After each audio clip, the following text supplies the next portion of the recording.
everybody, this is Overboy, and I'm going to be doing my review for the 2009 movie, The Uninvited.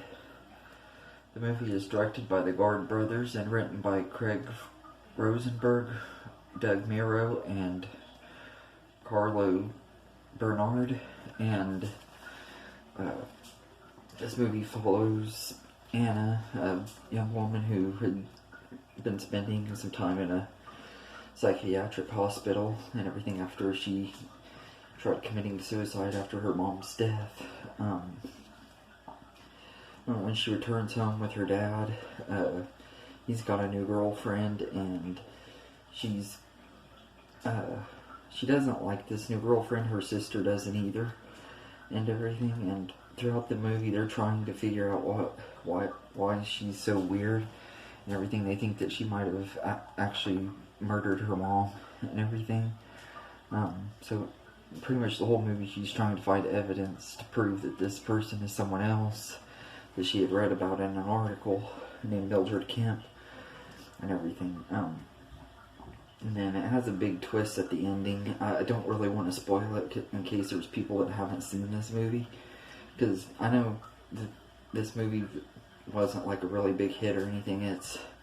I think it's pretty underrated and everything, so I'm gonna stop there on explaining the plot, because I don't want to spoil the big twist at the end of it and everything. But it did really, when I saw this movie in the theater back in 2009, it really shocked me and everything. I did not see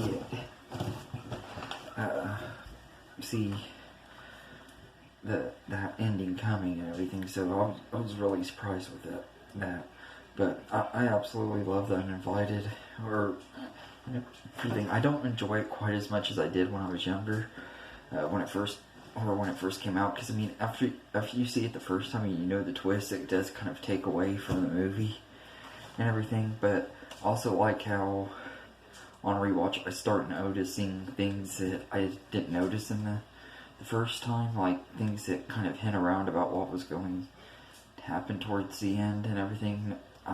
I didn't notice it the first time I saw it and everything. When I rewatched it today, I was like, yeah, I noticed stuff that I didn't notice before, so I thought that was kind of cool and everything. But I think the cast in this is really good, especially Emily Browning, who plays Anna. She's great as the character and everything. I really liked her in the Series of Unfortunate Events movie too, but I thought she was really good in this.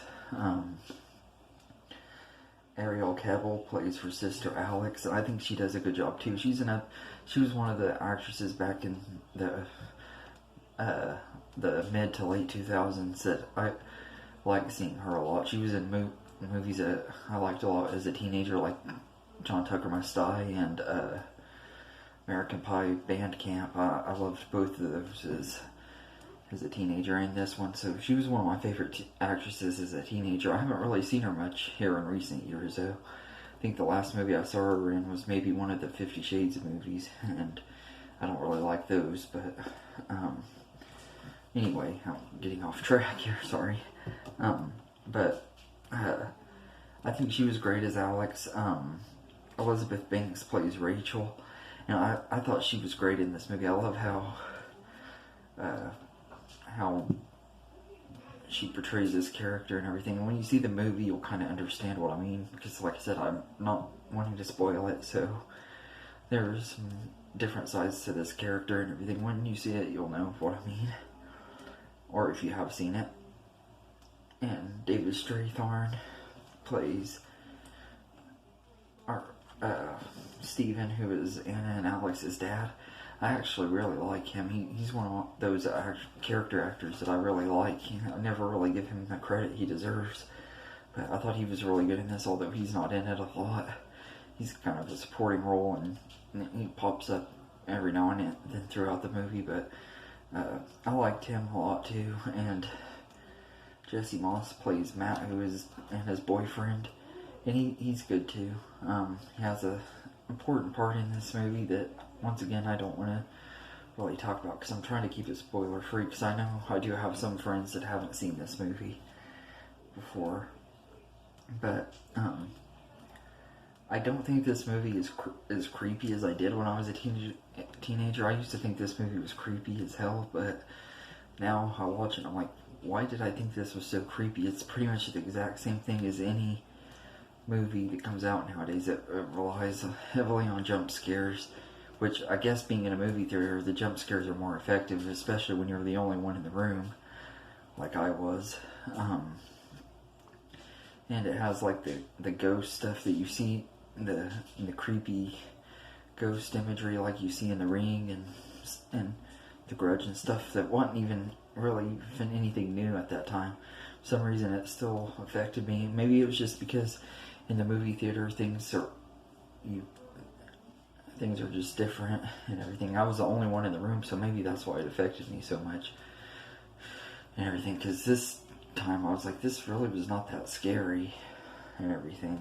But like I said, I think it's just because there's a big difference when you watch something in a movie theater, especially if you're by yourself in the room, because there was nobody else in that room. So maybe that's what it was.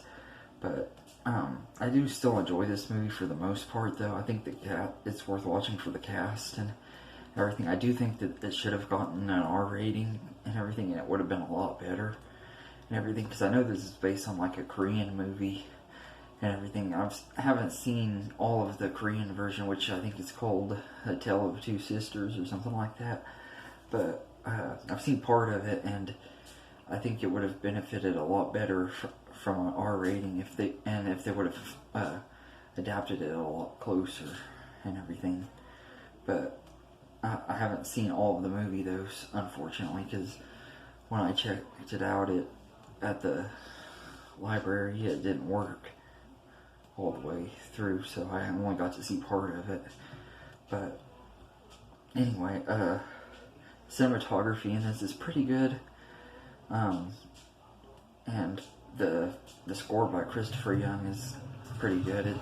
It's not one of the best, but I think it was just fine and everything.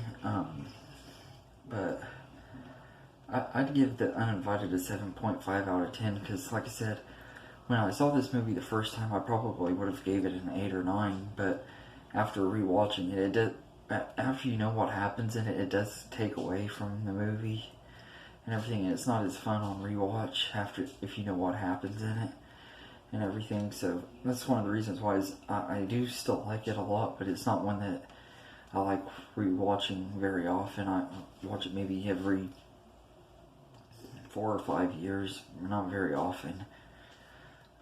But it's an alright movie. I'd recommend it if you haven't seen it, though. It's at least one of those, it's a good one-time watch at least and everything. But anyway, let me know in the comments what you think of The Uninvited if you've seen it. If you've seen A Tale of Two Sisters, do you like that one better than The Uninvited? Because I know a lot of people have told me it's better, and I didn't get to see enough of it to really be able to tell. I need to try to find it sometime. But let me know about that, and I hope you enjoyed this video, and have a good day, everybody.